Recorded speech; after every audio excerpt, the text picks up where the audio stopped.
Hi friends, எல்லாருக்கும் வணக்கம். இன்னைக்கு நம்ம அன்பரசி கிச்சன்ல என்ன பார்க்க போறோம் அப்படினா நல்ல சாஃப்ட்டான வாயில போட்டா கரையக்கூடிய அருமையான ஒரு அதிரசம் தான் பார்க்க போறோம். பாருங்க எவ்வளவு கலர்ஃபுல்லா சூப்பரா செஞ்சிருக்கோம். இந்த அதிரசம் எப்படி செய்யறதுன்னு சொல்லிட்டு பார்க்கலாம் வாங்க. அதிரசம் செய்யறதுக்கு நம்ம முதல்ல மாவு ரெடி பண்ணிடலாம். அதுக்கு 1 கிலோ அளவுக்கு பச்சரிசி எடுத்துறோம். இந்த பச்சரிசியை நல்லா தண்ணி விட்டு கழுவிட்டு அதுக்கு அப்புறம் இது முழுகுற அளவுக்கு தண்ணி ஊத்தி ஒரு 4 மணி நேரம் ஊற வச்சிரலாம். பாருங்க 4 மணி நேரம் கிட்ட ஊறிடுச்சு. இப்போ ஃபேன் காத்துலயே நம்ம ஒரு துணியில இத உலர்த்தி எடுத்துக்கலாம். இது ரொம்ப ட்ரையா காய கூடாது. அதுல இருக்க ஈரம் மட்டும் போனா போதும். அந்த அளவுக்கு காஞ்சா போதும்.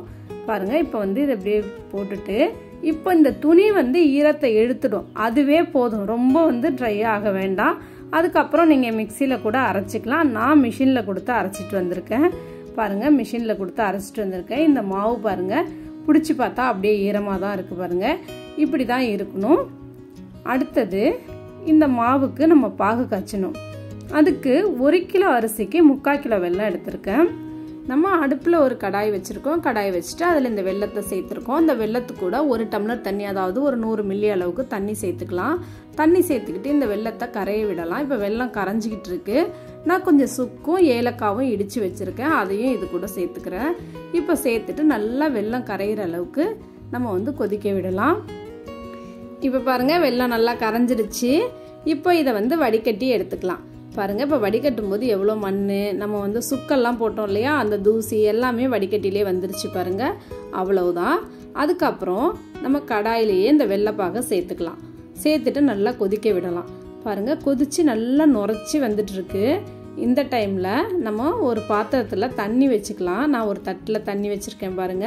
இந்த தண்ணியில இதுல இருந்து எடுத்து கொஞ்சம் விட்டு பார்க்கலாம். பாருங்க விட்டுருக்கோம். இதை கையால நம்ம உருட்டணும். பாருங்க உருட்டும் போது எவ்வளவு உருண்டையா வருது பாருங்க, முத்து போல திரண்டு. இது சரியான பதம். உங்களுக்கு உருண்டு வரல அப்படின்னா இன்னும் கொஞ்சம் நேரம் கொதிக்க வச்சுட்டு மறுபடியும் விட்டு பார்க்கணும். கம்பி பதத்துக்கெல்லாம் போயிடக்கூடாது. நம்ம அடுப்பை ஆஃப் பண்ணிடலாம். இப்போ நம்ம அடுப்பை நிறுத்திட்டோம். பாகு ரெடி ஆயிடுச்சு. இதுல கொஞ்சம் கொஞ்சமா நம்ம மாவை சேர்த்து கிளறிட்டே இருக்கணும். நான் பாருங்க ஒரு கையால மாவு போட்டுக்கிட்டே இன்னொரு கையில கிளறிட்டு இருக்கேன். நீங்க இந்த மாதிரி கிளறும் போது கூட யாரையாவது வச்சுக்கிட்டீங்க அப்படின்னா ரொம்ப ஈஸியா இருக்கும். பாருங்க நம்ம அப்படியே கிளறி விட்டுக்கிட்டே இருக்கோம் பாருங்க. இப்போ மாவுக்கும் சக்கரை பாகுக்கும் கரெக்டா இருக்குது. நம்ம கிளறி முடிச்சிட்டோம். பாருங்க எவ்வளவு சூப்பரா கிளறி முடிச்சிருக்கோம் பாருங்க. அவ்வளவுதான், எல்லா மாவும் போட்டு நம்ம கிளறிட்டோம். அதிரசம் மாவு ரெடி ஆயிடுச்சு பாருங்க. இதை வேற ஒரு பாத்திரத்துக்கு நம்ம மாத்திடலாம்.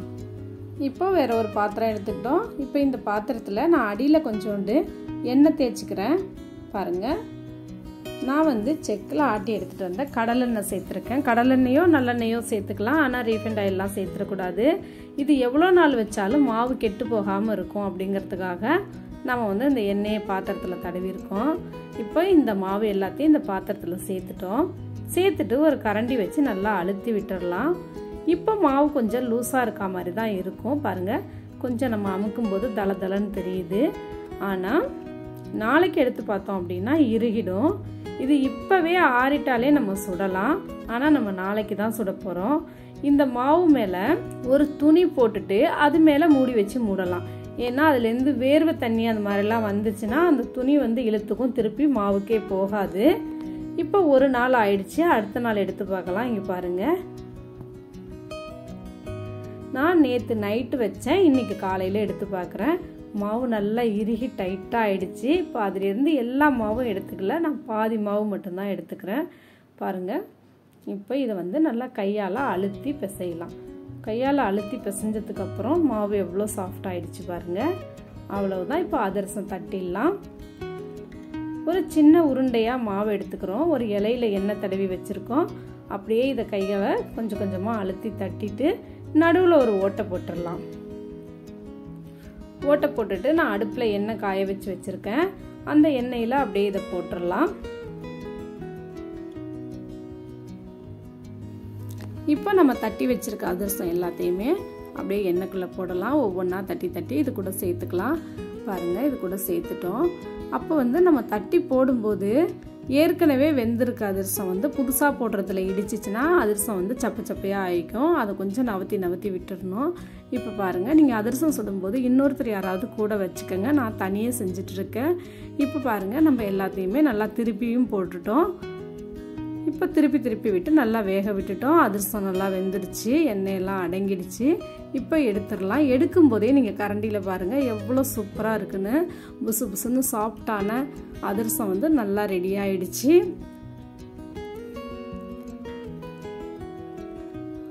பாருங்கள், இதை எடுத்து வச்சிட்டோம். அடுத்தது நம்ம இன்னொரு அதிரசம் தட்டிட்டு ஓட்டை போடாமல் நான் எண்ணெயில் போட்டிருக்கேன் பாருங்கள். ஏற்கனவே நம்ம அதிரசம் தட்டணும் இல்லையா, அதே போல் இலையில வச்சு தட்டிட்டு ஓட்டை மட்டும் போடாமல் எண்ணெயில் போட்டிருக்கேன் பாருங்கள். இதை போல் நான் ஒரு 3 மட்டும் போட்டு காமிக்கிறேன். இந்த மாதிரி அதிரசம் எப்படி செய்கிறது அப்படின்னு உங்களுக்கு தெரியணும் அப்படிங்கிறதுக்காக தான் நான் இது போடுறேன். இது 3மே பாருங்கள் பூரி மாதிரி உப்பி புசு புசுன்னு இருக்குது. இதிலேருந்தே நீங்கள் பார்க்கும்போது நம்ம அதிரசம் எப்படி இருக்கும் அப்படிங்கிறதே உங்களுக்கு தெரிஞ்சிருக்கும். அந்தளவுக்கு சூப்பராக உப்பி வந்திருக்கு. இப்போ இந்த அதிரசம் வெந்துருச்சு, இதை எடுத்துடலாம். இப்போ இதை எடுத்துட்டு இந்த பாருங்கள், ஓட்டையாக போட்ட ஒரு கிண்ணம் மாதிரி இருக்குது. மேலே கையில் அழுத்துறதுக்காக ஒரு பிடி கொடுத்துருக்காங்க. இது கடைகளில் எல்லா இடத்துலையுமே கிடைக்குது. இப்போ இது மேலே வச்சுட்டு நான் அந்த கைப்பிடியால் வச்சு அழுத்த போகிறேன்.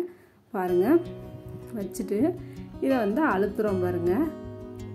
இதை போல் நம்ம வந்து அழுத்தி விடும்போது அதில் ஆயிலெலாம் அதிகமாக குடிச்சிருந்துச்சுன்னா வெளியில் வந்துடும். பாருங்கள், இப்போ அழுத்தி எடுத்திருக்கேன். இந்த 3 மட்டும் உங்களுக்கு நான் எதுக்காக செஞ்சு காட்டிருக்கேன் அப்படின்னா, இது போல் நீங்கள் வந்து அதிரசம் செய்யணும் அப்படின்னு ஆசைப்பட்டால் இப்போ போய் எண்ணெயை அமுக்கி எடுத்துடலாம். இப்போ இந்த பிளேட்டை எடுத்துகிட்டு பார்ப்போம் ஆயிலெலாம் இருக்கான்னு. பாருங்கள், நம்ம அதிரசம் நிறைய ஆயில் குடிக்கல, அதனால் கொஞ்சமாக ஆயில் வந்திருக்கு வெளியில். நீங்களும் இதை போல் ஒரு சாஃப்டான அதிரசம் வந்து செய்யணும் அப்படின்னு ஆசைப்பட்டீங்க அப்படின்னா, நான் எப்படி செஞ்சேனோ அதே போலயே மாவு ரெடி பண்ணி நீங்கள் அந்த அதிரசத்தை செஞ்சு பாருங்கள். உங்களுக்கு எப்படி வந்திருக்கு அப்படின்னு சொல்லிட்டு எனக்கு கமெண்ட்ஸில் சொல்லுங்கள். லைக் பண்ணுங்கள், ஷேர் பண்ணுங்கள். நன்றி, வணக்கம்.